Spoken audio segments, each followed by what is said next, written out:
Another question. Could you show me how you style the front of your curtain bang? I like how you don't have to actually have bangs fringe on your forehead, but it seems like it covers the lace well. It doesn't have a defined part, but still has a part in the front, which makes it easier to conceal. And this is a great observation because that was the main thing I was trying to achieve when I decided to wear hair pieces. I don't like the bangs, and I just wanted to avoid needing to have them. They don't suit my face. But what I found really useful to help with just the appearance is cutting those. It's like just the frontal swipe bangs. I don't know how would you call them, like curtain bangs. I have a video how I create them. It's really like dummy proof. I just like take this front area, like letter A, like this, like somewhere up to here. You can go like slowly, and then I just put it, like I use brush, and I carefully like go above the top of your brow and make that kind of V shape, and then pretty much that's it. You see, I just took maybe too much here, and this is how you achieve this. Nothing fancy, nothing extra, but this is what helps to just bring that fluffiness here in the front, so I don't have that strict heavy like part, which makes it much more, I don't know, it makes it a bit more pronounced to look at your parting. This one kind of gives you that height at the top, and also it allows me when I wear it like this, especially now with the heat, you see, like I'm really wearing it up most of the time. I just take those few out,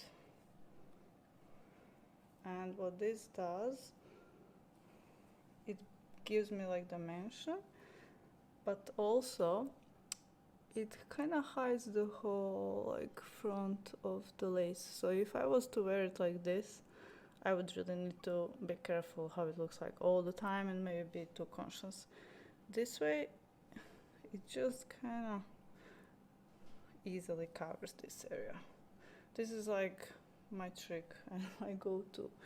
And even what I think it helps with is it doesn't get as much pull if you had like longer hair and you just had it in the back, in the pony, and it doesn't create that much of attention, and it doesn't cause lifting prematurely here because it's just lighter and it doesn't pull as much.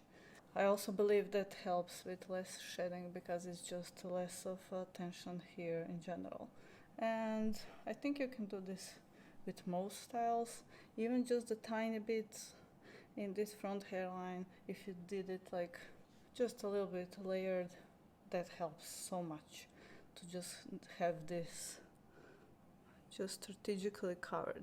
I mean, I could do it like this, you see, it's still fine, but you get like sometimes the makeup and dirt, and it would just be too much stress to think about how hairline looks like all the time.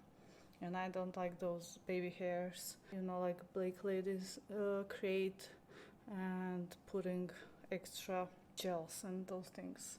No, I like it clean and fluffy here. Like this is my trick, and I'm not really a hair professional whatsoever, and I do this with all my hair pieces. You see, it creates for a really simple like layered look.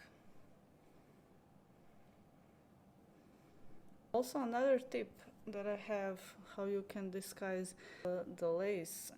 So when you have a lace hair pieces, the thing is the ventilation, the way the hair is inserted and knotted into the hair system is usually freestyle. It means the hair can go in any direction. So when you wash it, or even just put some, spray some water on it, you can really direct it like anywhere you want.